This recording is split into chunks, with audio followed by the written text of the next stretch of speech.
안녕하세요. 앞으로 약 6개월간 KTN 건강 강좌를 진행할 김정범 원장입니다.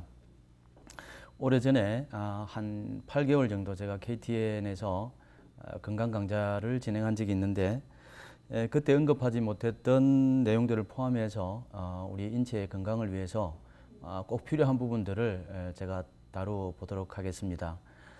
제일 첫 번째로 근육골격계에 관한 문제들인데 특별히 요통이나 긴장성 두통, 견비통, 오십견, 관절염, 관절통 이런 부분들에 대해서 제가 다뤄보도록 하고요. 두 번째로 심혈관 질환을 포함해서 동맥경화라든지 간상동맥 질환, 콜레스테롤 에 관해서 운동요법이나 영양요법에 대해서 제가 말씀을 드리겠습니다. 특별히 우리 콜레스테롤에 대해서는 사람들이 이제 너무 왜곡되어져 있는 지식들을 너무나 많이 가지고 있습니다. 그래서 그 부분에 대해서는 제가 좀 자세하게 다음에 다뤄보도록 하겠습니다. 일례로 여학생들이 이제 그 멘스가 없어지는 그런 경우가 많습니다. 왜 그러냐면 이 콜레스테롤에 대해서 너무 사람들이 이렇게 긴장하고 피하려고 하다 보니까 꼭 필요한 음식물들을 섭취하지를 못해서 콜레스테롤이 부족해서 멘스를 조절하는 여성 호르몬을 만들 수가 없는 상태가 되고 그런 이유로 인해서 아예 멘스 자체가 없어지는 배란이 일어나지 않는 그런 심각한 문제들도 만들어지고 있습니다. 그래서 이 부분에 대해서는 다음에 제대로 언급하고요. 그 다음에 그 여성 호르몬이라든지 남성 호르몬, 갑상선, 만성피로, 당대사라든지 이런 부분들에 대해서 그 내분비계를 중심으로 말씀을 드리고요. 그 다음에 알러지라든지 각종 면역질환에 대해서 인체 면역에 대해서도 말씀을 드리겠고 그 다음에 그 팔체질리학에 대해서도 제가 마지막으로 말씀을 좀 드리려고 합니다. 인간은 팔체질로 나누어지는데 목양, 모금, 금양, 금엄, 수양, 수엄, 토양, 토음 체질이 있습니다. 이런 여러 체질들의 특성이나 습성에 관해서 제가 말씀을 드리겠고요. 오늘은 그 요통을 중심으로 원인을 알 수 없는 근육골격계 질환이라는 제목을 가지고 앞으로 한 3, 4주에 걸쳐서 좀 자세하게 살펴보도록 하겠습니다. 허리나 목이 아프고 어깨도 아프고 여러 이제 우리 근육골격계 질환에 문제가 있는데 뚜렷한 원인을 찾지 못하는 경우가 있습니다.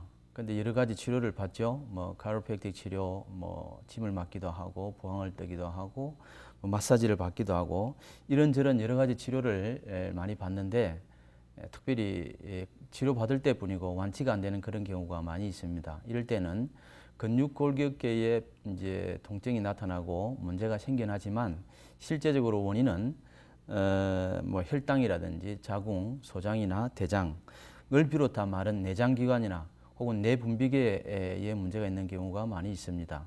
그래서 그런 부분에 중심을 두고 앞으로 얘기를 좀 진행해 보겠습니다. 먼저 치료 사례를 제가 한번 살펴보겠는데요. 그 이분은 이제 그 내분비계의 주 원인으로 인해서 아주 오랫동안 힘들었던 분인데 이름은 김에스더 씨라고 물론 가명이고요. 그 다음에 나이는 48세 그리고 여성 환자입니다. 직업은 가정주부고요. 병력 및 주증상을 보게 되면 5년 전에 아주 큰 교통사고가 2번 정도 일어났었고요.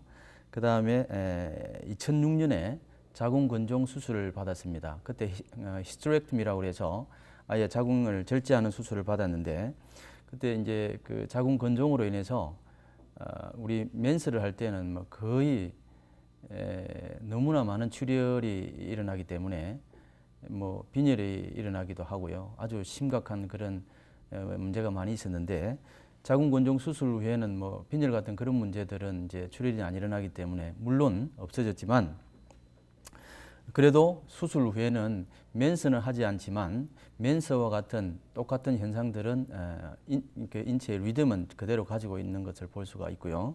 그 다음에 하복부가 늘 묵직하고 소변을 볼 때는 이제 개운하지를 않고요. 그 다음에 만성 방광염을 가지고 있었고, 그 다음에 그리고 맨스 전에는 물론 수술 후에는 맨스가 없어졌지만 그래도 이전에 맨스를 하던 그 사이클 주기가 돌아오면 그 만성 방광염이 좀 더 심해지고, 그 다음에 만성 욕통과 목에 있는 통증이 있었는데 오랫동안 이 부분에 대해서 치료를 받았지만 완치를 못한 그런 경우가 되고요. 그리고 이제 치료 받을 때는 조금 낫다가 돌아서면 뭐 여전히 동일하게 치료가 안 되는 그런 문제를 가지고 있었고, 그 다음에 두통, 불면증이 있었습니다.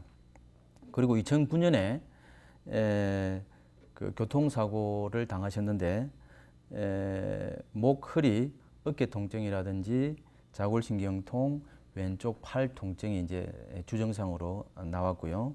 그 다음에 심계항진이라고 해서 막 그냥 심장이 이제 뛰기 시작하는데 뭐 거의 한 120개씩 밤에 자다가도 그런 현상들이 왔고요.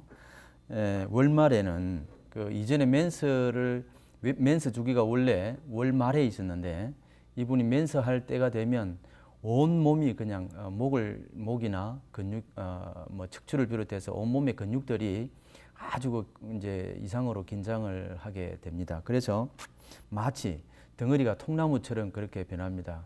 그렇게 되면 이 환자는 뭐 전혀 잠을 이룰 수가 없는 그런 심각한 상태가 됐고, 그래서 이제 통증 때문에 잠을 잘 수 없는 그런 이제 증상을 가지고 있었고, 이럴 경우에 이런 증상을 가지고 있는 환자였는데, 실제적으로 이제 저도 이 환자를 처음에는 그 근육골격계 중심으로 뭐 교통사고를 당해서 내원을 했기 때문에 근육골격계 중심으로 치료를 시작했는데 거의 뭐 한 2달 가까이 치료를 해도 거의 그 치료 자체가 뭐 치료 받을 때만 조금 낫고 돌아서면 뭐 제자리 걸음이고 해서 제가 다른 방향으로 이제 접근을 하기 시작했습니다. 그랬는데 이 환자의 원인을 한번 살펴보게 되면 여성 호르몬의 문제가 있었거든요. 그 맨스는 비록 하지 않지만 에스트로겐과 프로제스테론이 정상적으로 유지되지 않아서 오는 그런 이제 문제였고요. 그래서 치료는 그 시상하부 및 내하수체 전엽의 영양 치료를 했고요. 왜냐하면 이분은 여성 호르몬의 문제가 주 원인이기 때문에 여성 호르몬을 치료하기 위해서는 이제 여성 호르몬이 우리 호르몬이 제일 먼저 출발하는 지점이 뇌에 있는 시상하부라는 곳에 있습니다. 그곳에서 성선 자극 호르몬을 분비해서 마지막에 작용해서 그 에스트로겐이나 프로제스테론을 분비해서 이제 여성의 주기가 일어나게 되고 배란이 일어나게 됩니다. 그래서 이 부분에 대해서 시상하부와 내하수체 전엽을 치료하는 영양치료를 시작했고요. 그 다음에 여성 호르몬을 조절해주는 마카라고 하는 여성 호르몬 조절제를 이제 사용하기 시작했고, 그 다음에 카이로프랙틱 치료를 했고, 그 다음에 체질 진단에 따른 체질 식이요법을 시작을 했습니다. 그 다음에 여성 호르몬이 이제 정상적으로 돌아옴과 동시에 만성 방광염이 치료가 됐고요. 그 다음에 두통도 치료가 됐습니다. 그 다음에 요통 및 목의 통증은 이제 그 월경 주기가 시작되기 전에는 이제 요통과 목의 통증이 여전히 지금 나타나고 있지만, 그러나 다른 시간대에는 뭐 거의 요통이 거의 많이 좋아지고 있습니다. 그래서 불면은 치료가 됐고요. 그 다음에 이 환자인 경우에는 아직 완치는 되지 않았습니다. 완치는 되지 않았지만 지금 여전히 뭐 좋은 경과를 보이고 있어서 얼마 지나지 않으면 이 환자의 경우에는 뭐 거의 치료가 다 되지 않겠나 그렇게 생각을 하고요. 그 다음에 이 환자 같은 경우에는 앞으로 저를 포함해서 몇 번의 치료의 시도가 실패한 이유는 근육골격계, 그러니까 허리나 목이나 기타 뭐 어깨라든지 팔이나 자골신경통, 심지어 자골신경통까지 있었지만 이런 것들은 이 경우에는 병의 이제 주 원인이 여성 호르몬이 주 원인이고, 물론 뭐 허리를 다치기도 했고 뭐 자골신경통에 문제가 신경에도 문제가 생기긴 했지만, 그러나 완치에 이르는 방향을 보면 호르몬의 문제로 인해서 완치가 되지 않는 그런 경우였습니다. 그래서 호르몬 치료를 병행함으로 인해서 이분이 거의 이제 완치가 될 수 있는 그런 지금 방향으로 가고 있고요. 그 여성 호르몬에 대해서도 조금은 제가 오늘 생각난 김에 정리를 좀 했으면 좋겠는데, 여성 호르몬은 시상하부라고 하는 우리 뇌의 작은 부분에서 시작을 합니다. 그래서 시상하부에서 성선 자극 호르몬이 분비가 되면 또 뇌하수체 전엽에서 황체화 호르몬, 난포 자극 호르몬이 분비가 됩니다. 그래서 이제 맨스 주기가 시작이 되죠. 그러면 이제 우리 자궁에서 에스트로겐이나 프로제스테론이 분비가 되고요. 이런 호르몬들의 작용에 의해서 28일 주기에 여성의 이제 그 피리어드가 나타나게 돼 있고요. 그래서 이게 배란이라고 하는 것은 이제 임신 출산에 맞추어져 있죠, 물론. 그래서 이런 모든 것들은 호르몬에 의해서 조절이 되고 있습니다. 그런데 우리가 잘 아는 대로 이 호르몬이 적정하게 유지되지 않거나 혹은 너무 작아져 버리거나 너무 많아지게 되면 많은 문제들이 생겨나고 있습니다. 그래서 특별히 여성 호르몬 중에 에스트로겐, 프로제스테론에 대해서만 간략하게 언급하고 이제 요통으로 제가 넘어가도록 하겠습니다. 여성 호르몬의 기능 중에서 그 에스트로겐이 있는데 특별히 에스트로겐이 정상량보다 적을 때는 그 신체적으로 정신적으로 디프레션, 즉 우울증이 오게 되어 있습니다. 두 번째로 단기 기억 저하증이라든지 숄트 메모리가 안 되죠. 금방 제가 무슨 얘기를 들었는데 기억이 안 되는 그런 경우가 있을 수가 있고요. 그 다음에 그 동기와 삶의 의욕을 상실할 수가 있습니다. 에스트로겐이 너무 적어지게 되면요. 그 다음에 우리 그 불자이나가 너무 드라이 되고 해서 그 다음에 그 벽이 너무 얇아지기 때문에 우리 관계 시에 통증을 많이 느낄 수도 있고요. 그 다음에 성욕을 상실한다든지, 그 다음에 드라이 스킨이 나타난다든지, 그 다음에 유방이 작아진다든지 그런 현상들이 올 수가 있습니다. 그 다음에 요로 감염이라든지 혹은 뭐 당대사라든지 뭐 골다공증 같은 문제가 에스트로겐이 너무 적을 때 나타날 수 있습니다.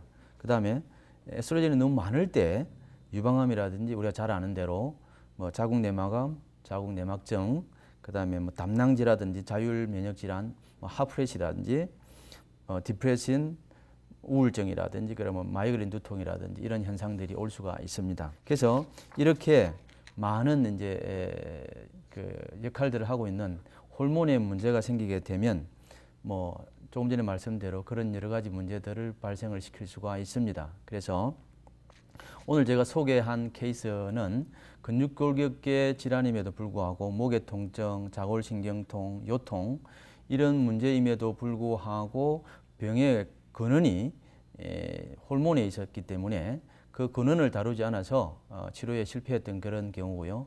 그래서 지금 이제 호르몬을 치료함과 동시에 지금 많은 진전을 보이고 있고 얼마 지나지 않아서 거의 뭐 완쾌가 되리라고 보고요. 그래서 그 요통인데 원인을 알 수 없는 그런 부분들에 대해서 다음 시간에 자세하게 한번 살펴보고자 합니다. 오늘은 여기서 강의를 마치겠고요. 다음 시간까지 안녕히 계십시오.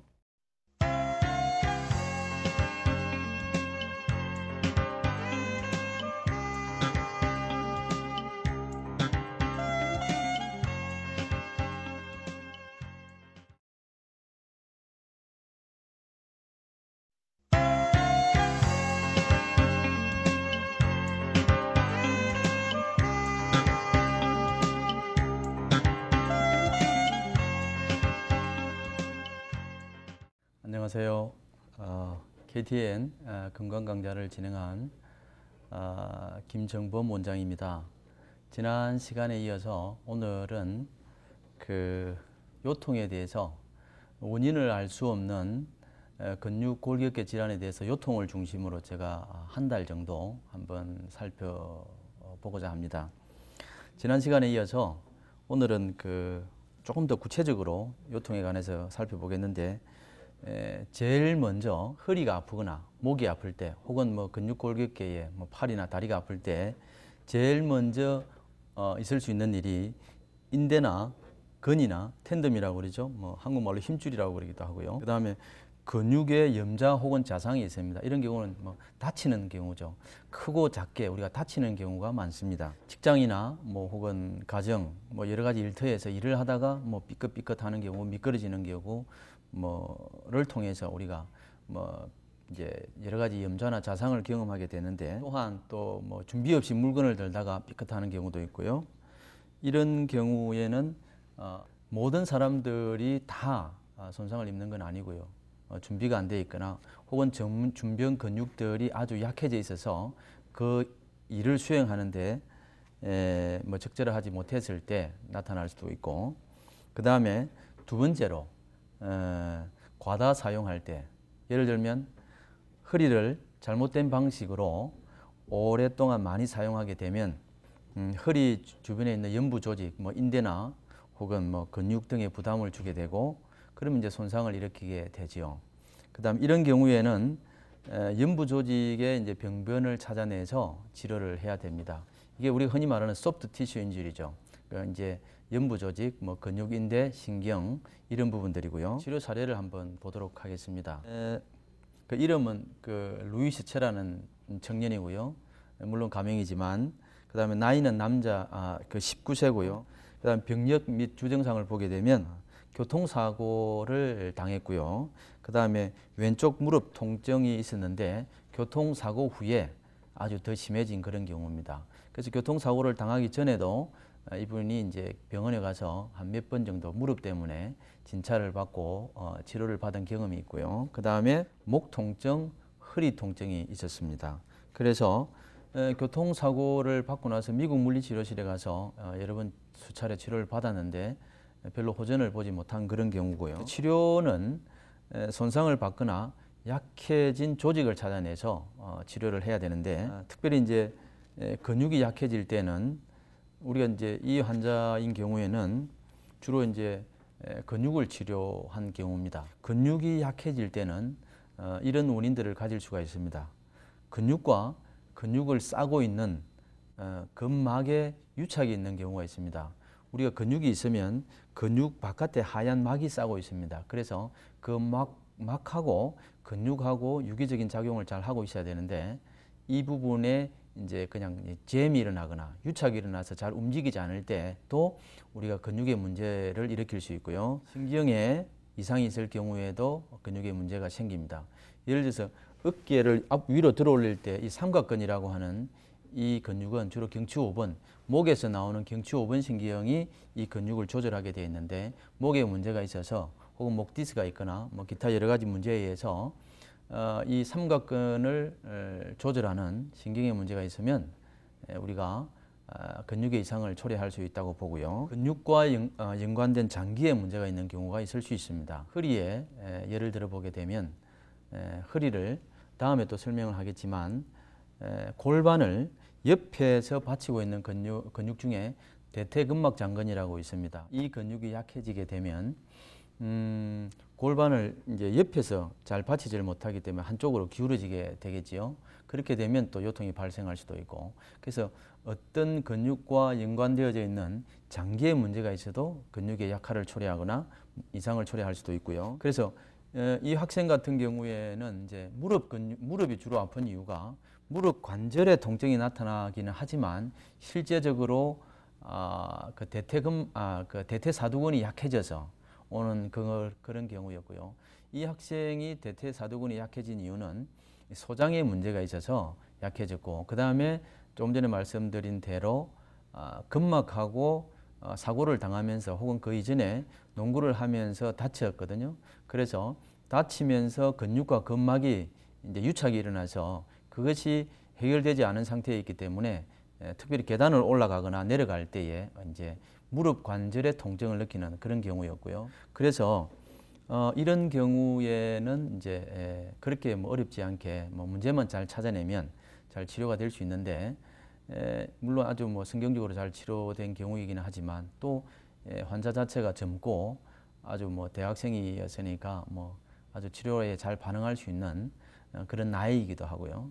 이 케이스는 뭐 그렇게 해서 잘 치료가 된 경우고, 그 다음에 세 번째로 우리가 요통을 일으키는 원인 중에 척추 아탈구증이 있습니다. 우리 척추는 경추가 7개, 흉추가 12개, 요추가 5개, 그 다음에 천골이 뭐 5개, 천골은 물론 뭐 붙어가 있지만, 그래서 이 척추가 디스크를 사이에 두고 이제 그렇게 하나의 칼럼을 이루고 있습니다. 기둥으로 되어져 있죠. 척추뼈가 제자리에 있지 않고 틀어지게 되거나 뭐 미끄러지거나 뭐 기타 여러 가지 문제가 생겨나면 요통을 경험할 수도 있고 뭐 기타 많은 통증을 경험할 수 있는데, 이런 경우에는 뭐 비교적 이제 카이로프랙틱을 비롯한 교정 치료에 아주 잘 반응하는 그런 경우가 되겠습니다. 그래서 이제 저도 뭐 아주 오래전에 진료 경험에 의하면 어떤 분들이 이제 뭐 거의 뭐 기어들어다 오다시피 했는데, 제가 그냥 어떻게 탁 맞추면 뭐 멀쩡하게 걸어 나가는 그런 경우가 있죠. 그러면 그 주변에 분들이 이제 뭐 거기 잘한다고 해서 뭐 이런 분 저런 분 다 모시고 오는데, 실제적으로 그 환자와 같은 케이스는 거의 없고요. 우선 뭐 거의 뭐 듣도 보지도 못한 그런 이제 뭐 병력이나 주증상을 가지고 이제 내원하는 경우가 많이 있었습니다. 아무튼 척추 아탈구증이 있을 수 있고요. 이런 경우에는 일반적으로 잘 치료될 수 있는 부분이기 때문에 제가 특히 카이로프랙틱 의사 선생님들은 이런 부분들에 대해서 이제 잘 훈련되신 분들이어서 아주 치료를 하는 데 있어서 별 문제가 없으리라고 보고요. 그래서 저도 뭐 이 부분에 대해서는 뭐 케이스 스터디 치료 사례는 생략하고 지나가도록 하겠습니다.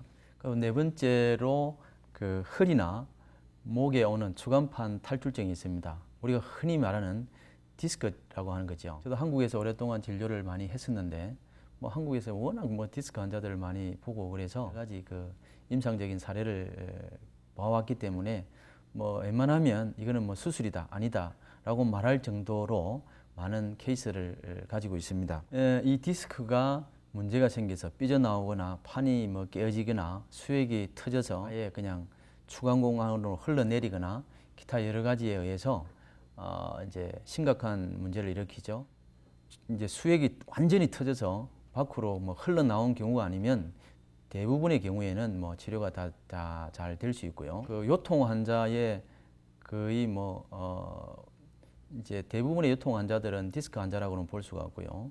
그 다음에 디스크 환자 중에서도 수술이 필요한 환자들은 거의 뭐 한 3%에서 한 5% 내지 6%를 잡고 있습니다. 그게 이제 신경외과 쪽으로 보고 있는 거고요.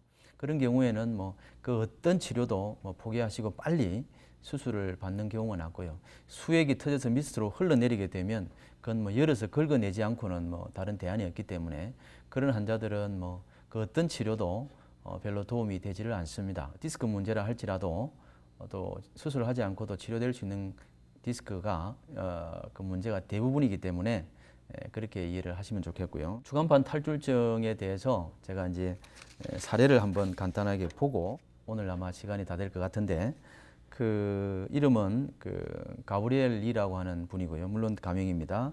나이는 20세 남자 환자였고요. 직업은 대학생입니다. 그다음에 병력 및 주증상을 보게 되면 발목이 이제 한 2007년부터 계속 붓고 있습니다. 특별히 이제 축구를 좋아하는데 축구할 때 나타나고 있고, 그 다음에 요통에 의한 허리에 통증이 워낙 심하니까 요통에 의한 불면증이 있고요. 왼쪽으로 자골신경통이 나타나고 있고요. 그 다음에 요추 4, 5번의 추간판 탈출증이 있습니다. 디스크가 오게 되면 많은 경우에 디스크성 그 척추 측만증이 생깁니다. 디스크 생긴 환자들은 허리가 틀어져 버린다든지 그런 경우가 있는데, 이 환자의 경우는 앞으로 왼쪽으로 이렇게 틀어진 그런 경우입니다. 이런 문제가 생겼을 때는 디스크나 혹은 관절에 문제가 있다고 생각을 하셔도 무방하리라고 봅니다. 이분이 워낙 통증이 심해서 잠을 못 주무시는 경우였기 때문에 체질 진단을 하고 통증을 조절하는 그런 영양제를 제가 투여를 했습니다. 그런데 제가 쓰는 그 클로로필 펄이라는 게 있는데, 클로로필은 우리가 아는 대로 엽록소라는 말이죠. 클로로필을 하루에 한 태블릿 안에 깨물게 되면 그게 이제 우리 이제 액체로 엽록소가 들어가 있는데 한 6개 정도를 혀 밑으로 해서 이제 흡수를 시키게 되면 어떤 경우에는 뭐 진통제보다 더 강력하게 진통 효과를 보이고 있습니다. 그래서 특별히 이제 진통제를 쓰게 되면 간이라든지 신장이나 이런 데에 이제 부작용을 초래할 수 있기 때문에 저희 클리닉에서는 뭐 진통을 위해서 이제 이 클로로필을 쓰게 되는데 아주 좋은 진통 효과를 보이고 있습니다. 이제 그 카이로프랙틱 치료법 중에 칵스 치료법이라고 있습니다. 이 칵스 치료법은 특별히 디스크를 치료하기 위해서 고안되어 있는 치료법인데 이 부분에 대해서는 뭐 많은 선생님들도 아마 잘 아시리라 보고요. 그래서 칵스 치료법을 했고 그 다음에 카이로프랙틱 교정 치료도 제가 했고 그 다음에 전기 치료 및 견인 치료 우리 허리를 당겨주는 견인 치료도 했고 체질 전자침 치료도 했는데 지금은 뭐 잘 치료되고 있고 아직 뭐 완전하게 이 학생이 학기 중에 있기 때문에 늘 하루 종일 앉아서 수업을 들어야 되는 그런 관계로 이제 뭐 완치는 못하고 있지만 앞으로 뭐 좋은 치료 효과를 보리라고 보고요.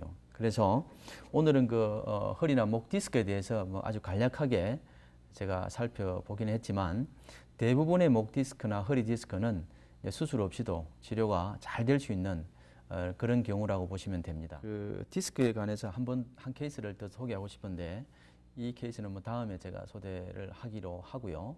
오늘은 뭐 제가 여기서 마치도록 하겠습니다. 다음 주 다시 뵐 때까지 안녕히 계십시오.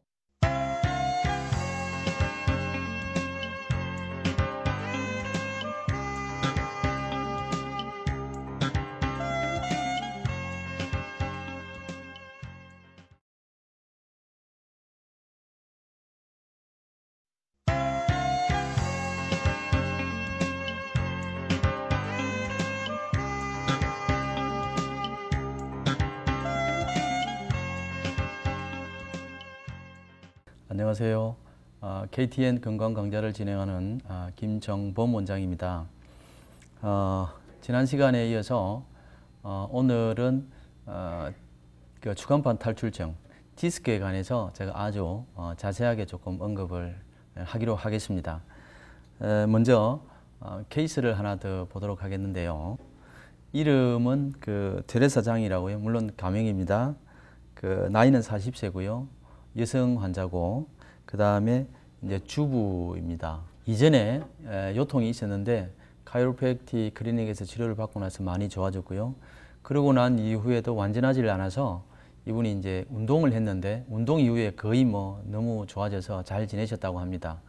그리고 갑상선 질환을 앓은 적이 있고요. 그 다음에 그 지금 현재 요통으로 혹은 요통과 오른쪽 허벅지에 통증이 있고 디스크성 우측 측만증이 있고요. 그래서 오른쪽으로 이렇게 기울어져 있는 그런 우리 파스처 체형을 가지고 있고 이건 뭐 디스크에 의해서 생겨난 척추 측만증입니다. 그래서 이분 같은 경우에 이제 요추 4, 5번에 디스크가 생겼고요. 디스크가 생긴 방향은 오른쪽 바깥쪽으로 생겨져 있습니다. 그래서 조금 이따가 제가 설명을 드리기로 하겠지만 어쨌든 이 환자는 디스크 환자인데 그래서 이제 디스크 환자들은 일단은 우리가 사람이 앉아 있게 되면 허리 디스크에 하중이 가장 많이 가해지고요. 그 다음에 서 있을 때 뭐 45도로 누워 있을 때 완전히 누워 있게 되면 뭐 디스크 위에 하중은 가해지질 않고요. 그런데 이제 디스크 환자들은 이제 좀 이렇게 디스크가 생기게 되면 일단 한 며칠은 베드 레스트를 저는 하기를 권하지요. 뭐 이제 일상이 너무 바쁘다 보면 그러지 못하는 경우가 있는데 그대로 하면 뭐 치료에는 더 힘들어지고 또 환자가 더 고통을 받기 때문에 웬만하면 일을 중단하고 며칠 정도는 이제 그 집에서 요양을 하기를 권하고 그 다음에 허리 보호대를 꼭 착용을 하게 하고요. 그 다음에 이 환자인 경우에는 이제 물론 뭐 카이로프랙틱 클리닉이기도 하고요. 그래서 이제 그 카이로프랙틱 칵스 요법이라고 이제 치료를 하고 그 다음에 교정 치료하고 물론 대부분의 또 디스크 환자들 중에는 뼈가 약간은 돌아가거나 틀어지는 경우가 많습니다. 그러면 디스크의 균형이 깨지기 때문에 이제 디스크의 문제가 생기게 되죠. 이분도 지금 치료 중에 있는 환자이기도 하고요. 그 이분의 통증을 위해서는 뭐 그렇게 통증이 뭐 견딜 수 없는 통증이 아니었기 때문에 저희 클리닉에서 사용하고 있는 진통 조절을 위해서 쓰는 그 크로필 같은 거는 제가 사용하지 않았고요. 그래서 이런 디스크 환자들은 뭐 특별한 이변이 있는 한 없는 한 잘 치료가 되는 걸로 나와 있습니다. 그 세계적으로 유명한 그 근육근육계 의학자들 중에 그 화이트라고 하는 분이 있고 펀잡이라는 분이 있는데 이 두 분들이 디스크에 관해서 7가지 분류를 해놓은 게 있습니다. 그래서 이 분류를 중심으로 제가 한번 오늘 디스크 질환이 어떤 게 있는지를 한번 살펴보겠습니다. 첫 번째로 급성요부위험자. 아마 지난 시간에도 제가 말씀을 드린 것 같은데 급성요부위험자라고 하는 것은 우리가 물건을 들다가 다치거나 뭐 삐끗하거나 이런 경우가 되겠습니다. 그 다음에 추간판 바깥에서 디스크를 싸고 있는 후방인대라는 것이 있습니다. 후방인대하고 그 다음에 근육과 근의 구조물들이 파열되는 그런 경우가 되겠습니다. 그러니까 디스크 주변 조직들이 디스크를 포함해서 디스크에 있는 주변 조직들이 파열이 되는 그런 경우가 되겠습니다. 그 심부, 그러니까 저 안쪽에 있는 섬유륜이 파열되거나 허리에 긴장이 가해질 때마다 반복적으로 이제 손상이 계속 가해지게 되죠. 이런 경우에는 뭐 웬만하면 또 환자들이 또 움직이고 그러기 때문에 또 더 많은 문제들을 초래할 수도 있습니다. 그래서 이런 경우에도 치료하고 나서 재활 치료까지 끝이 난 후에 일상에 복귀하는 것이 좋고요. 그래서 디스크의 그 급성염자나 혹은 디스크 주변에 있는 조직들이 급성염자나 손상을 입었을 경우가 제일 첫 번째 그 형태 1형에 속하고요. 두 번째 형태를 보게 되면 디스크 자체가 수분을 흡수해서 이게 부풀어 오르는 경우가 있습니다.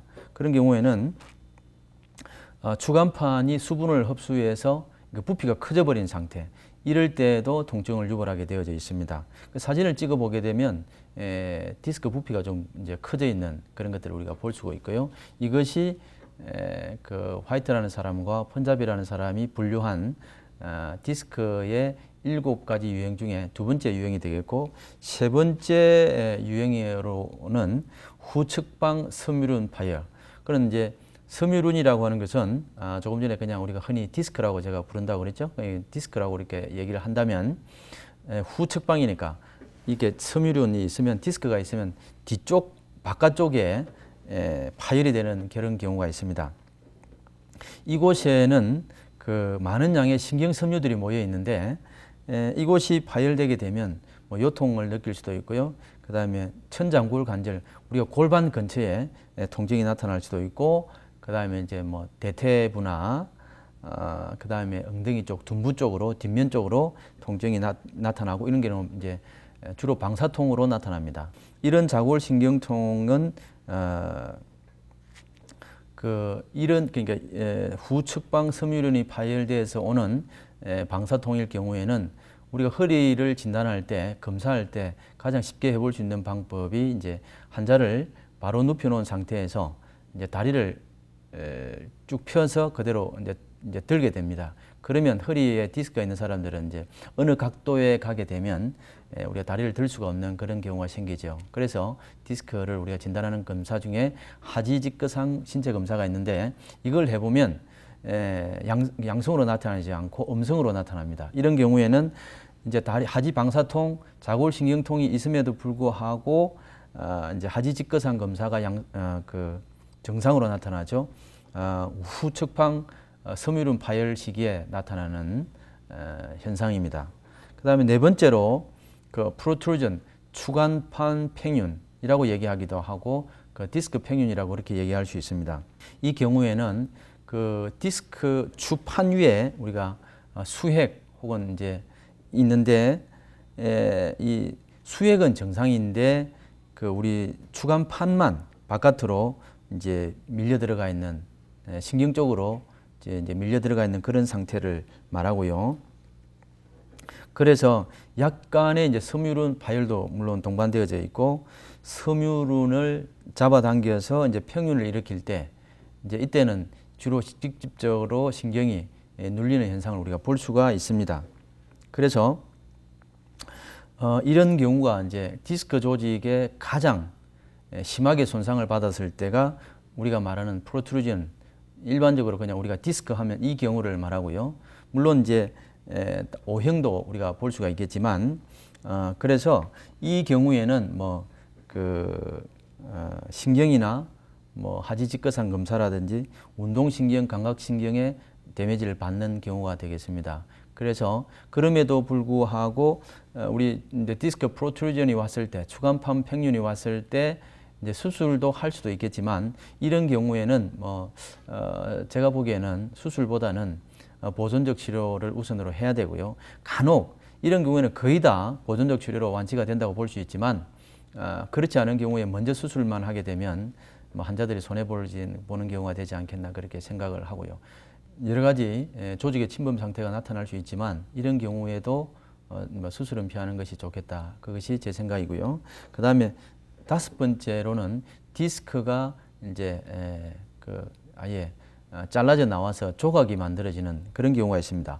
고립된 조각의 형태를 가지고 있는 디스크가 있는데, 조각이 섬유륜과 후종 인대 안에, 그럼에도 불구하고 이제 섬유륜과 후종 인대 안에 이제 들어가 있는 경우입니다. 그래서 이 경우도 그나마 좀 안전한 그런 경우가 되겠고, 이 경우에도 치료에는 반응을 잘 하는 걸로 나와 있습니다. 그래서 어떤 경우에는 이제 수술적 치료법을 이 경우에도 선택을 할 수도 있지만, 그래도 보존적 치료에 비교적 잘 반응하는 그런 경우이기 때문에 웬만하면 보존적 치료를 하시는 게 좋고요. 다시 한 번 더 정리를 하게 되면, 그 조각들이 섬유륜하고 추간판 혹은 후종 인대, 디스크를 싸고 있는 그 인대 안쪽에 갇혀 있기 때문에 수술은 많이 재고를 해야 되는 그런 경우가 되겠습니다. 그 다음에 제일 6형으로 그 정의된 고립된 조각이라는 게 있는데, 아예 디스크 조각들이 잘려져 나와서 떨어져 나와서 다른 이제 부분으로 전이되어 있고, 그런 경우에는 앞서 말씀드린 대로 이제 열어서 우리가 걷어내는 수밖에 없는 그런 경우가 되겠습니다. 그래서 이런 경우에는 꼭 수술을 해야 되는 것으로 제가 이해를 하고 있고, 환자들한테도 이런 경우에는 그냥 빨리 가서 수술하도록 그렇게 권하고 있습니다. 간혹 이제 이런 환자들 중에서 우리가 잘 아는 대로 그 코어다 이코하나 신드롬 혹은 말총 증후군이라고 하는데, 이 디스크 조각들이 들어져 나와서 우리 신경총이 있습니다. 그 신경총에 가서 이제 영향을 주게 되면 소변을 하는데도 마비가 온다든지 심각하게 신경학적으로 손상을 일으키기 때문에, 이런 경우에는 응급수술을 해야 되는 그런 경우에 해당된다고 볼 수 있습니다. 제가 한국에 진료할 때 우리 아는 선교사님 한 분이 이런 경우가 있었는데, 아침에 제가 출근하고 있는데 전화가 와서 상황을 들어보니까 이런 경우에서 바로 대학병원에 응급실로 보내서 거기 그곳에서도 바로 응급실에서 바로 응급수술을 할 수밖에 없었던 그런 경우가 있었습니다. 그렇게 빨리 서둘렀는데도 이제 소변장애 같은 경우는 생겨났고요. 그래서 이런 경우에는 많지는 않지만 아주 빨리 수술적인 처치를 해야만이 도움이 되는 그런 경우가 되겠습니다. 그리고 마지막으로 제7형 추간판 변성이 있습니다. 우리가 잘 아는 대로 퇴행성 디스크입니다. 우리가 사진을 찍어보게 되면 디스크가 얇아져 버렸거나 다 닳아 없어지는 그런 경우가 있습니다. 이런 경우가 바로 퇴행성 디스크가 되겠는데, 그래서 이 퇴행성 디스크에 관해서는 다음 시간에 혹시 필요하면 제가 조금 언급을 하도록 하겠습니다. 우리 허리나 목 디스크는 기본적으로 6주 이상의 보존적인 치료를 해야 되고요. 수술은 피하는 게 좋고요. 그 다음에 꼭 수술을 해야 되는 경우에 만일에 수술하지 않고 다른 치료를 하게 되면 오히려 더 큰 문제를 일으킬 수가 있습니다.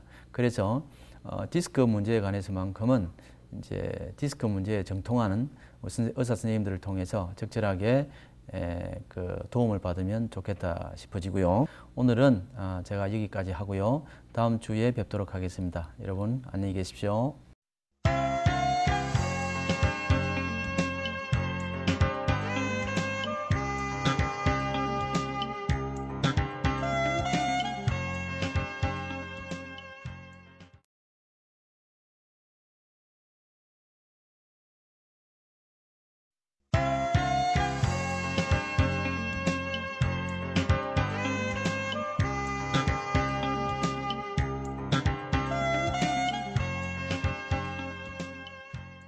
김정범 원장입니다.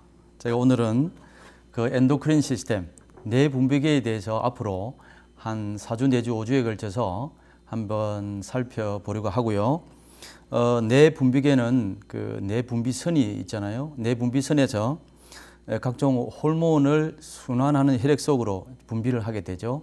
그럼 이제 혈액을 타고 각종 호르몬들이 이제 그 지정된 조직에 가서 영향을 미쳐서 우리의 인체의 여러 가지 대사를 활성화되게 하고 대사를 일으키는 것이 호르몬 엔도크린 시스템들이 주로 하는 일입니다. 그래서 이 엔도크린 시스템에 있는 종류를 살펴보게 되면 갑상선이라든지 부갑상선, 그리고 뭐 아드레날, 뭐 부신이라고 그러죠. 흉선이나 뭐 손과체, 내하수체 전엽, 시상하부, 췌장.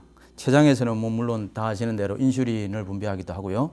뭐 고환, 난소 이런 부분들이 있는데, 그래서 이런 그 뇌분비선에서 뇌분비계를 관장하고 있고, 그래서 이 뇌분비계를 통해서 우리가 인체의 대사를 일어나게 해서 우리가 사람이 살아갈 수 있도록 그렇게 만들어 주고 있습니다.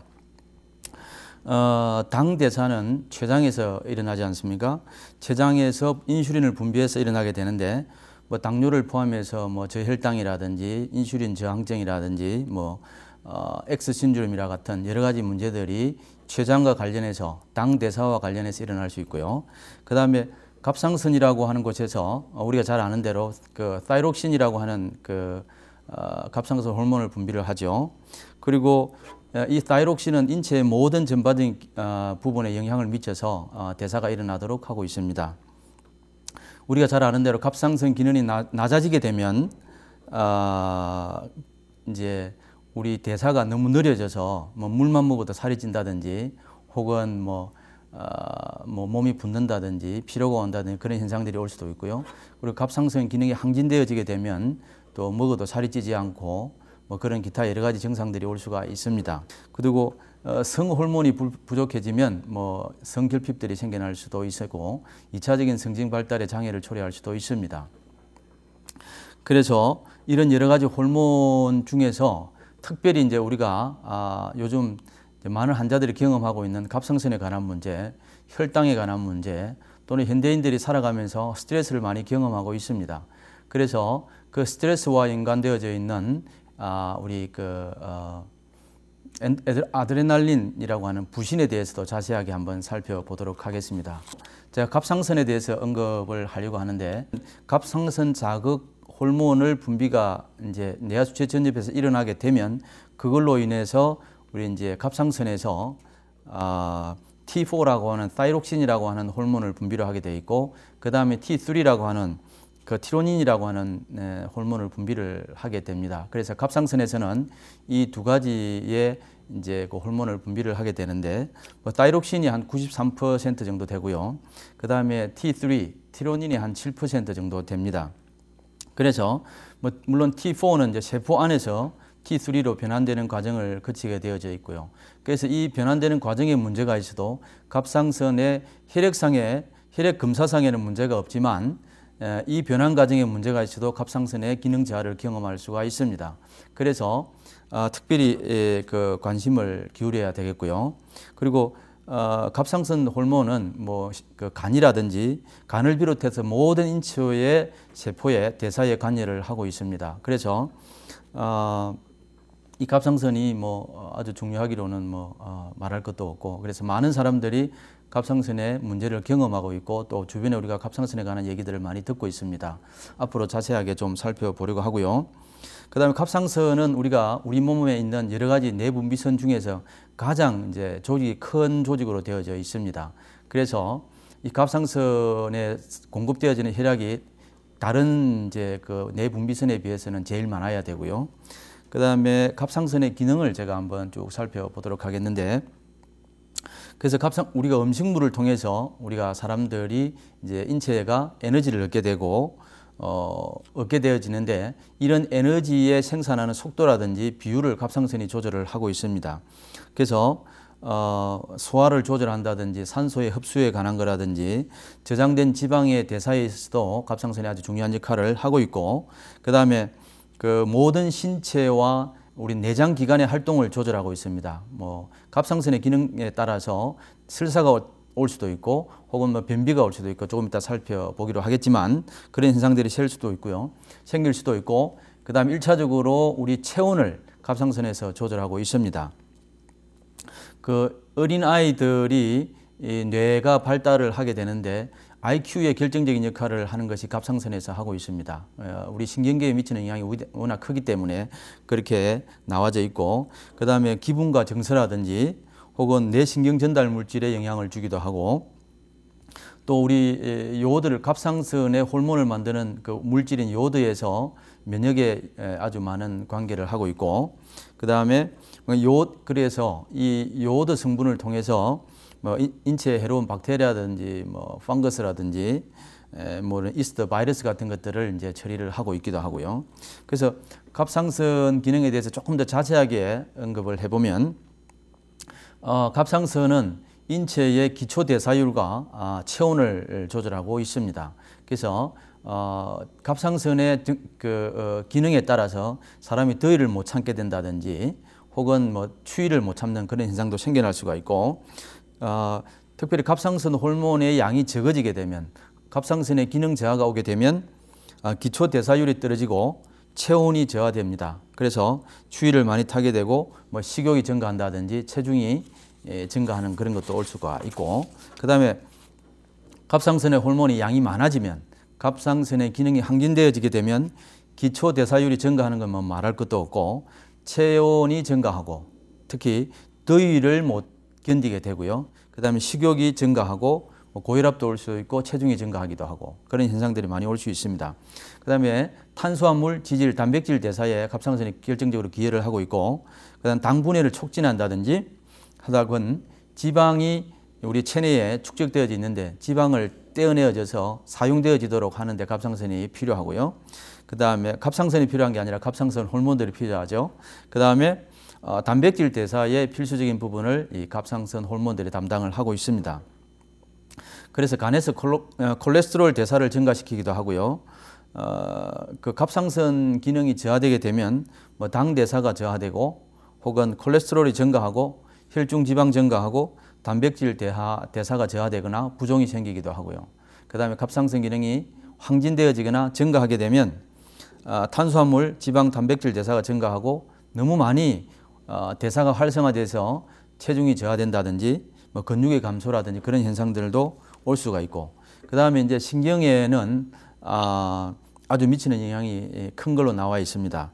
태아의 경우에 정상적인 뇌 발달을 갑상선에 의해서 이제 조절되어지고 하고요. 그 다음에 어른들인 경우에는 정상적인 우리 신경 활동을 할 수 있게 만들어 줍니다. 그 다음에 뭐 뇌 발달, 갑상선 기능이 저하되게 되면 어린 아이들 경우에, 아기들 경우에 갑상선 기능이 저하되게 되면 뇌 발달이 저하되거나 뭐 어른들 경우에는 뭐 우울증이 온다든지 그런 게 생겨날 수도 있고, 그 다음에 갑상선 기능이 항진되게 되면 뭐 어른들도 불면이나 자극적이거나 뭐 자극에 대해서 아주 쉽게 반응을 한다든지 몸이 그냥 항상 긴장을 해 있는 그런 현상들을 우리가 경험할 수 있습니다. 심장에 이런 여러 가지 영향을 미치기도 하고 뭐 근육 시스템에도 갑상선이 영향을 많이 미치게 됩니다. 어린아이들 경우에는 갑상선이 약해지면 발달 장애가 올 수도 있고, 어른들은 뭐 근육통이 발생할 수도 있고, 너무 항진되어지면 과잉 성장이나 혹은 어른들의 경우에는 골다공증도 생겨날 수 있습니다. 그 다음에 내장 기능에서 보면 갑상선이 항진되게 되면 뭐 설사가 생겨나거나 혹은 연동운동이 너무 과하게 일어나서 설사가 생기고 혹은 연동운동이 너무 저하되는 갑상선 기능 저하가 오게 되면 뭐 변비가 생긴다든지 그런 것들이 생겨날 수가 있습니다. 그래서 다음 시간에는 좀 더 구체적으로 갑상선에 관한 기능 검사라든지 혹은 뭐 케이스를 통해서 제가 갑상선을 어떻게 치료하는지 혹은 뭐 그런 부분들에 대해서 여러 가지로 조금 더 자세하게 살펴보도록 하겠습니다. 한 주 동안 건강하시고 저는 다음 주 이 시간에 또 뵙도록 하겠습니다. 안녕히 계십시오.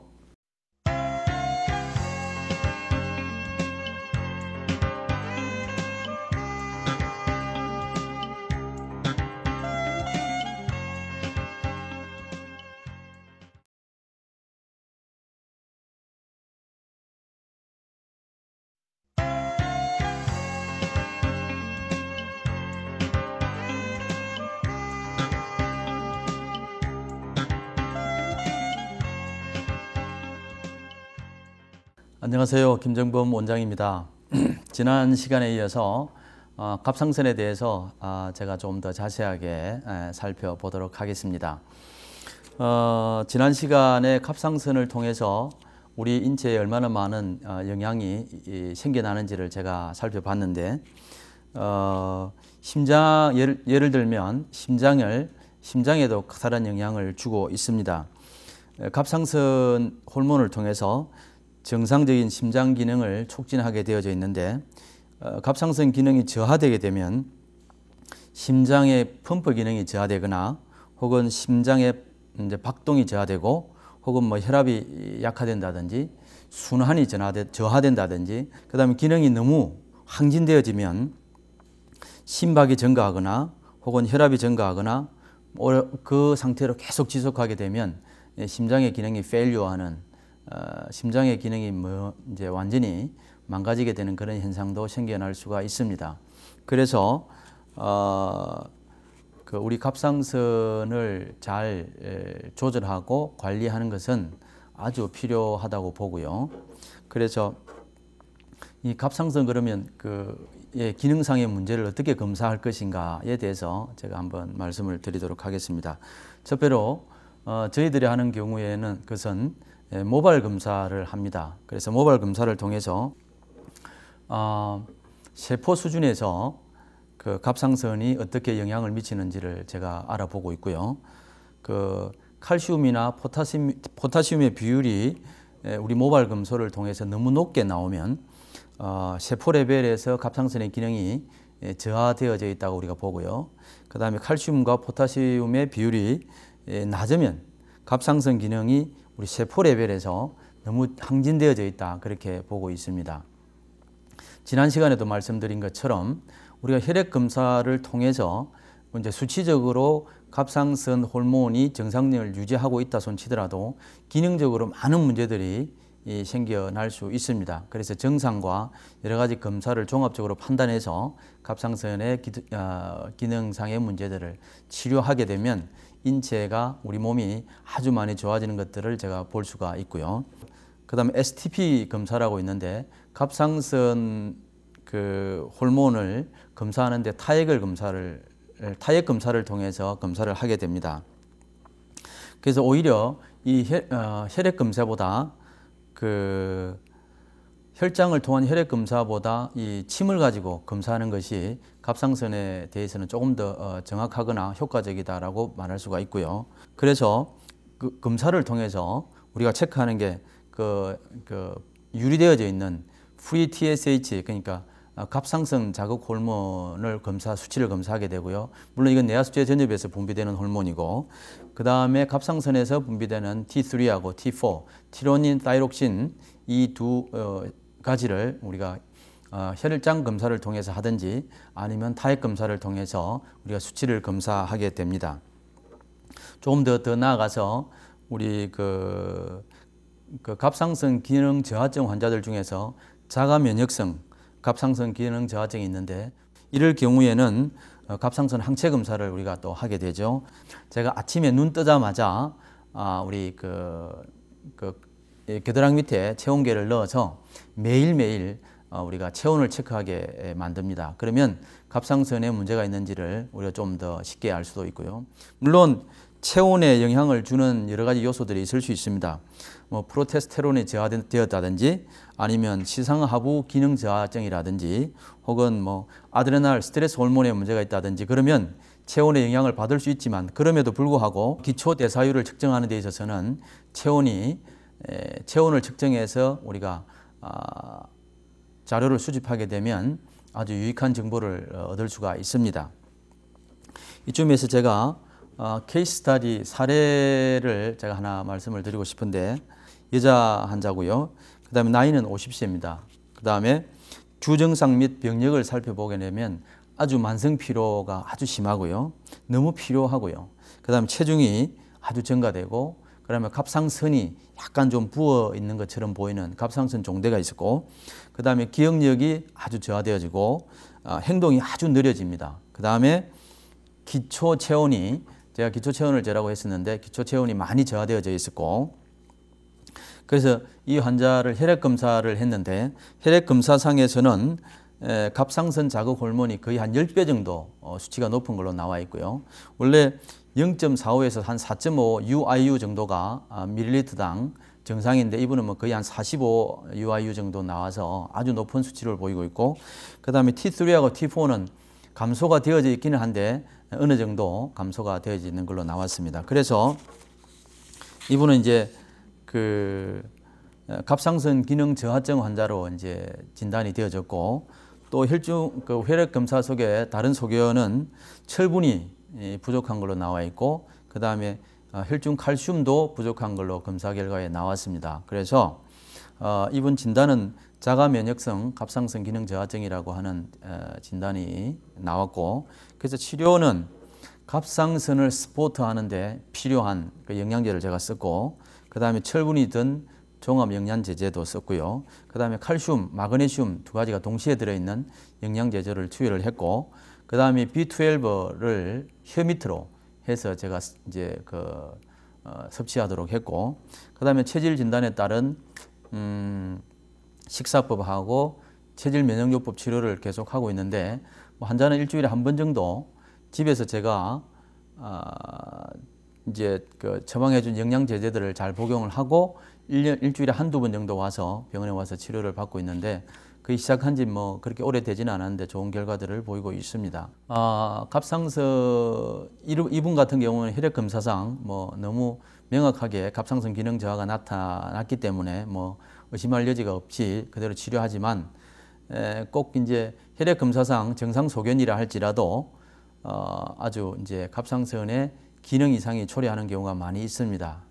일전에 말씀드린 대로 이 부분에 대해서도 아주 유의해서 관심을 가져야 될 것으로 보이고요. 오늘은 갑상선 기능 저하증에 대해서 좀 더 자세하게 살펴보도록 하겠습니다. 가장 흔한 증상들이 갑상선 기능 저하증으로 나타나 있습니다. 전체 인구의 한 10%, 그러니까 한 13 밀리언 정도가 그 성인에게서 갑상선 기능 저하증이 나타나고 있고, 미국의 경우입니다. 그리고 약 40%에 이른다는 보고도 있기는 한데, 이 부분은 아마 2차적인 다른 원인으로 인해서지만 갑상선의 기능 저하로 보이는 그까지 포함한 수치가 아닌가 그렇게 생각이 되어지고 있고요. 아무튼 전체 인구의 약 10%, 미국에서는 한 30 밀리언 정도가 갑상선 기능 저하증을 경험하고 있습니다. 그러면 그 아드레날 스트레스 호르몬의 약화에 따른 갑상선의 기능 저하도 올 수가 있고, 그 다음에 갑상선의 기능 저하는 에스트로겐이 너무 많아도 갑상선의 기능 저하가 올 수도 있고요. 그 다음에 갑상선 대사에 필요한 영양이 결핍되어져도, 요오드 같은 영양이 결핍되어져도 갑상선 기능 저하가 올 수 있습니다.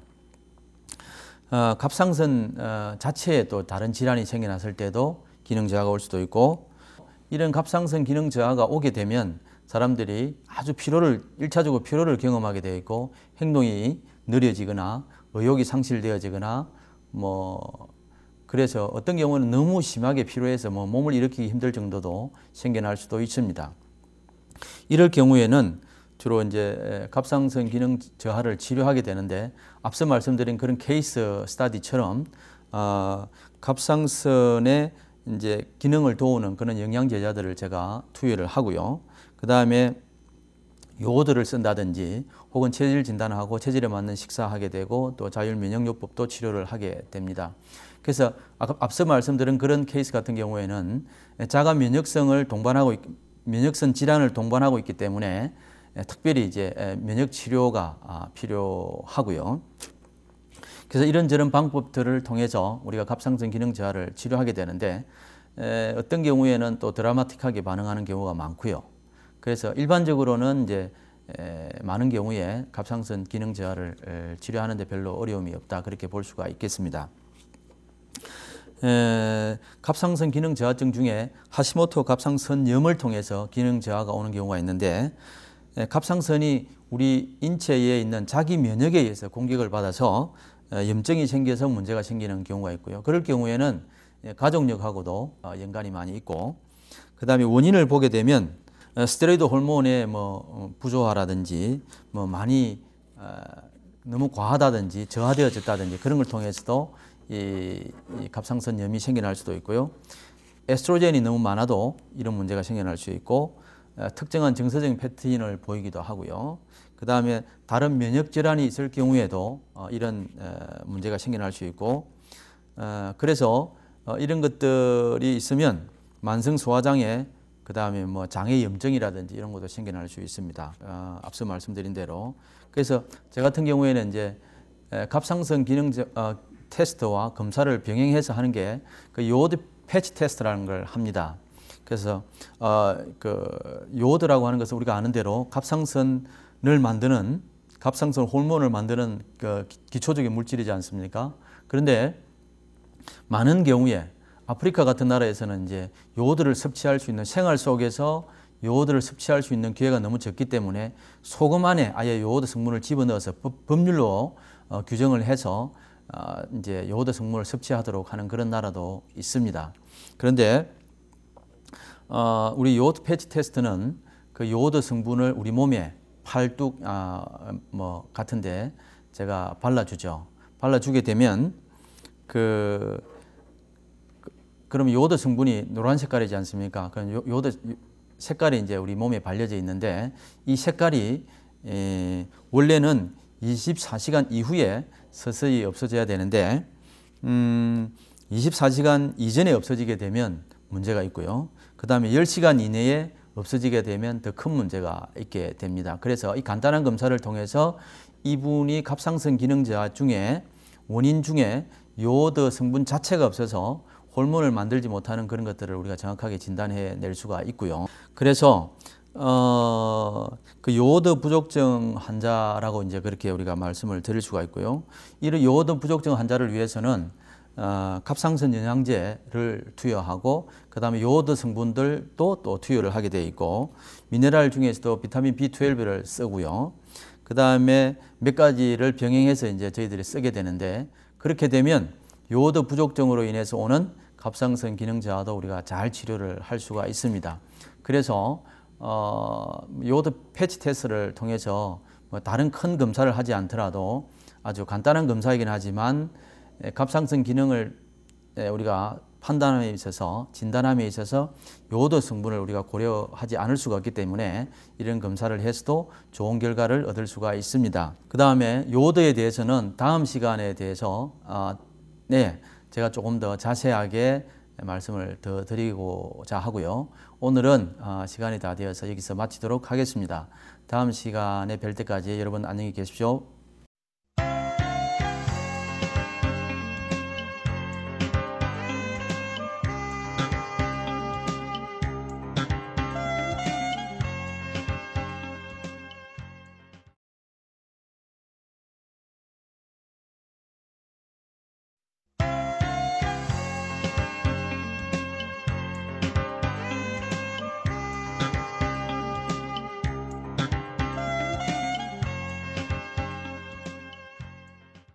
안녕하세요. 김정범 원장입니다.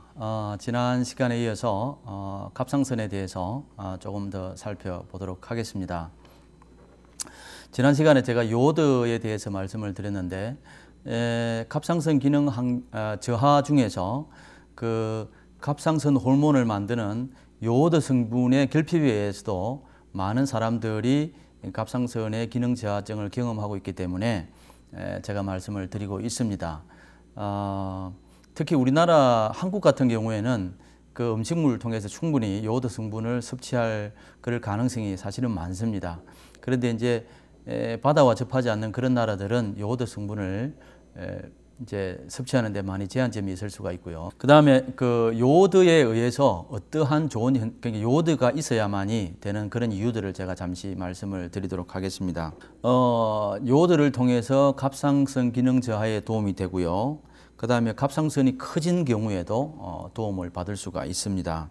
그 다음에 갑상선이 너무 항진되어도 요오드 성분을 통해서 어느 정도는 조절되는 그런 현상을 볼 수가 있고 갑상선 암이라든지 혹은 유방암을 예방하는 데도 요오드 성분이 도움이 되고 있습니다.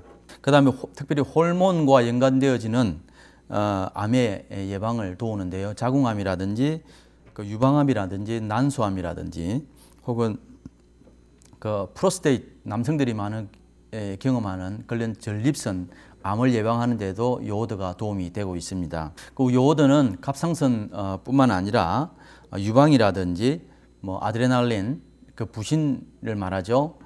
인슐린, 갑상선이 이제 그 호르몬들은 대부분이 다 리셉터가 있습니다. 리셉터에 의해서 작용을 하니까 그런 리셉터에도 이제 그 요오드가 좋은 작용을 하고 있고요.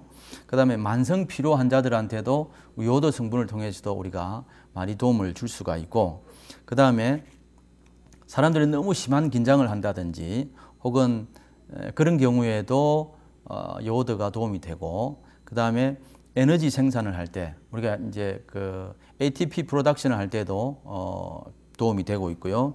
그 다음에 기억력이라든지 뭐 ADHD라든지 뭐 이런 아이들이 막 이렇게 너무 액티브하다든지 이런 아이들한테도 도움이 되고 있고, 뭐 두통, 편두통, 우울증이라든지 뇌기능 향상에는 요오드가 꼭 필요하게 됩니다.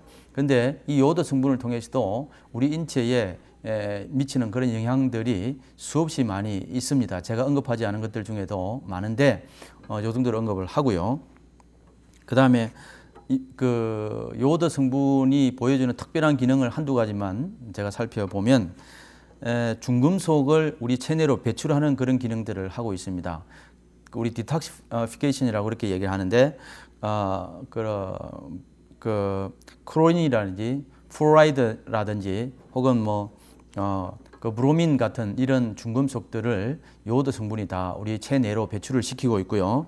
그 다음에 우리가 해산물을 섭취했을 때 알레르기를 일으키는 그런 분들이 있는데, 그럴 경우에는 요오드 때문에 그 알레르기를 일으키는 건 아니라고 생각이 되어지고, 중금속을 제가 배출한다고 말씀을 드렸는데 이런 여러 가지 것들을 우리 인체가 이 요오드를 통해서 얻을 수 있는 그런 유익이 되겠습니다. 그 다음에 이제 제가 갑상선 기능 저하증을 말씀을 드리면서 뭐 요오드까지 말씀을 드렸는데, 제가 갑상선 기능 항진에 대해서 오늘은 좀 말씀을 드리도록 하겠습니다. 그 갑상선에 과증식이 일어나서 세포의 수가, 갑상선에 있는 세포의 수가 크게 증가하게 됩니다. 그렇게 되면 갑상선에서 한 5배 내지 15배 정도의 그 갑상선 호르몬을 분비를 하게 되죠. 그렇게 되면 대사가 너무 빨라지게 되고, 너무 빨라지게 되면 일전에 말씀드린 대로 장을 예를 들면 장에서 연동 운동이 너무 빨라지게 되면 설사가 일어나게 되죠. 너무 연동 운동이 느려지게 되어져도, 물론 갑상선 기능 저하에 의해서 오는 것이지만 너무 느려지게 되면 변비가 생겨날 수 있습니다. 이 너무 호르몬이 한 5배 내지 15배 정도로 분비가 증가되어져 버리기 때문에 우리 몸의 인체 대사가 너무 빨라져서 생겨나는 그런 문제가 갑상선 기능 항진증이 되겠고요. 이 블러드 테스트를 해보게 되면 그 갑상선 자극 면역 글로불린의 수치가 증가되어져 있고, 그 다음에 뭐 이런 경우에는 주로 갑상선 중독증이라든지 혹은 갑상선에 갑상선종이 생겼다든지 갑상선에 종양이 생겼다든지 그런 여러 가지 일들로 인해서 우리가 갑상선에 기능 항진증이 생겨날 수가 있습니다. 이제 증상이라든지 우리가 징후를 보게 되면 흔히 갑상선 기능이 증가되어져 있는 사람들을 보게 되면 안구가 돌출된다든지, 이럴 경우에는 안구 후박 조직에 있는 그 부종성 종창이 생겨날 수 있고, 그다음에 그 외안근에 이제 그 눈 바깥에 있는 그런 근육들이 이제 그 퇴행성 변화가 일어납니다. 그래서 눈이 이제 툭 튀어나오는 것처럼 이렇게 그렇게 보여지고 있고, 그래서 우리가 검사를 하는 방법은 방사성 면역 분석 시험 과정을 통해서 이용해서 혈장에 있는 그 우리 티록신을 측정하게 됩니다. 그렇게 되면 이제 그 티록신 농도를 직접 측정함을 통해서 우리가 갑상선의 기능을 항진되어졌는지를 우리가 판단할 수 있고요. 주로 이제 갑상선 기능 환자들은 주로 몸의 인체의 대사가 한 30%에서 60% 정도가 증가되어집니다. 그러면 우리 몸에 있는 몸이 공장으로 치게 되면 너무 빨리 돌아가는 겁니다. 너무 빨리 적당하게 돌아가야 되는데 적당하게 돌아가야 제품을 생산해내도 뭐 적당한 속도로 제품이 나오게 되면 포장도 해야 되고 적절하게 우리가 이제 야적도 해야 되는데 너무 그러니까 주체할 수 없을 정도로 제품이 이제 생산이 쏟아져 나오는 것처럼 우리가 그렇게 비유를 할 수가 있습니다. 이제 치료하는 것들을 갑상선 기능 항진증 환자들을 치료하는 경우를 보게 되면 외과적으로 갑상선을 아예 잘라버리는 그런 경우가 있게 되는데 그렇게 되면 갑상선의 이제 기능이 이제 일정 수준에 맞출 수가 있고요. 그 다음에 이제 우리가 수술을 하기 전에는 고농도 요오드를 주입하게 되면 갑상선이 이제 더 이상 커지거나 그러지 않고 혹은 갑상선 속으로 들어가는 혈액의 양을 조절해서 적게 만들어서 아예 갑상선을 좀 축소시킵니다. 그렇게 만든 다음에 우리가 갑상선 절제술을 우리가 시행을 하게 되고 그 다음에 두 번째로 방사선이 성분이 들어가 있는 요오드를 우리 몸속에 주입하게 되면 이제 갑상선 호르몬의 분비 세포를 파괴하게 됩니다. 그래서 갑상선의 기능을 억제시키게 되는데 이런 방법들을 통해서 우리 갑상선 기능 항진증 환자들을 치료하게 되고요. 물론 그전에도 이제 약물요법을 많이 쓰게 되겠지만 어쨌든 이런저런 방법들을 통해서 우리가 치료를 하게 됩니다. 그래서 제가 오늘까지 갑상선에 대해서 제가 좀 간략 하나만 살펴봤는데 혹시 필요한 것들이 있으면 개인적으로 뭐 저희 클리닉에 문의를 해 주신다든지 그러면 또 좀 더 상세한 이야기들을 제가 해드릴 수가 있습니다. 갑상선에 이어서 이제 두 번째로 제가 말씀을 한 두어 주 정도 말씀을 드리고 싶은데 부신, 아드레날 호르몬 혹은 뭐 스트레스 호르몬이라고 우리가 그렇게 알고 있는데 이 부분에 대해서 제가 이제 좀 말씀을 드리고 싶습니다. 저도 개인적으로 한 10년 넘게 너무 많은 그런 스트레스를 경험하고 살았기 때문에 그 스트레스로 인해서 제가 이제 뭐 인체에 많은 이제 영향들, 만성 피로 이런 것들을 경험하게 했는데 그런 부분들에 대해서 제가 말씀을 좀 드리겠습니다. 그래서 아마 오늘은 시간이 다 되지 않았나 싶은데 스트레스 호르몬에 대해서는 다음 시간에 말씀을 드리도록 하겠습니다. 다음 주에 뵐 때까지 여러분 안녕히 계십시오. 감사합니다.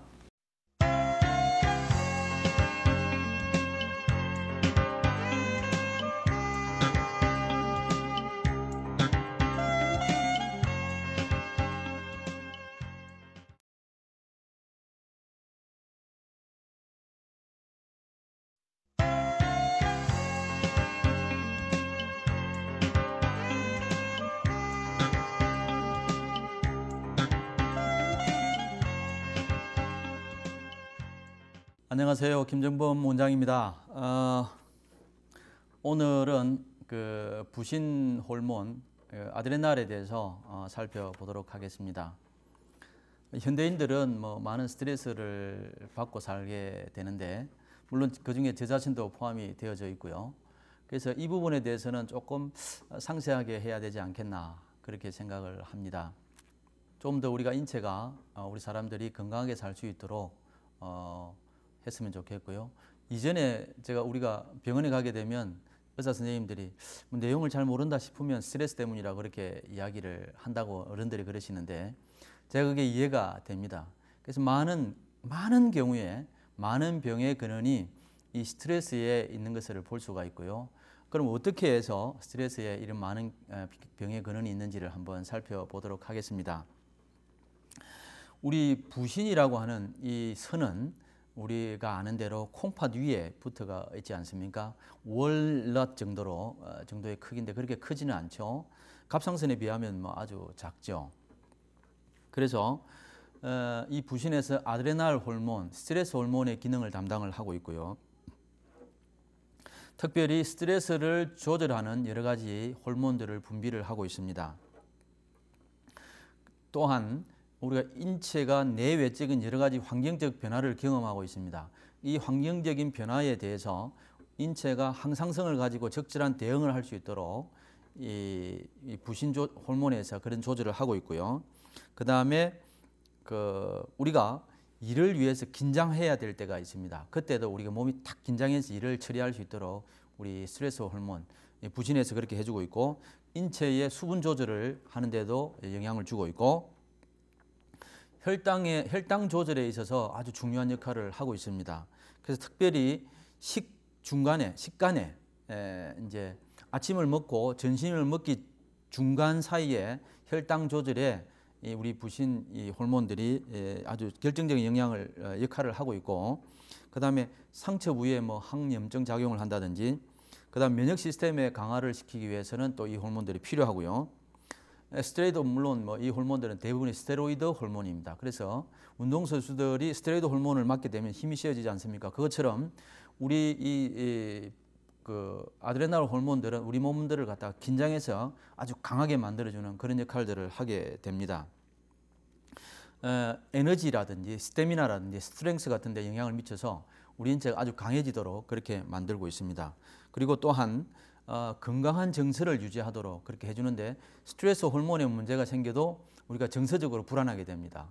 그것들을 참고하시고, 그 다음에 우리 그 부신 호르몬 중에서 DHEA, 우리가 잘 알고 있지 않습니까? 항노화 작용을 하죠. DHEA에 대해서는 뭐 조금 이따가 제가 상세하게 언급을 하도록 하겠지만, 건강한 폐경이라든지 임신이라든지 이런 데에 대해서도 우리 이제 아주 이제 중요한 역할을 하고 있습니다. 그 다음에 이 스트레스 호르몬들은 혈액 속으로 바로 호르몬이 들어가서 바로 영향을 미치도록 그렇게 되어져 있습니다. 어머니들이 뭐 갑자기 그냥 어떤 자녀가 위급한 상황에서 아주 막 그냥 엄청난 힘을 발휘해서 자녀를 구하는 그런 장면들은 대부분 이 호르몬들에 의해서 일어나는 현상이라고 우리가 말씀을 드릴 수가 있습니다. 그러면 이 아드레날 혹은 그 부신 호르몬에 의해서 일어나는 그런 뭐 피로라든지 그런 여러 가지 현상들은 저희들 같은 경우에는 이제 우리가 병원에 오면 그 질문지가 있습니다.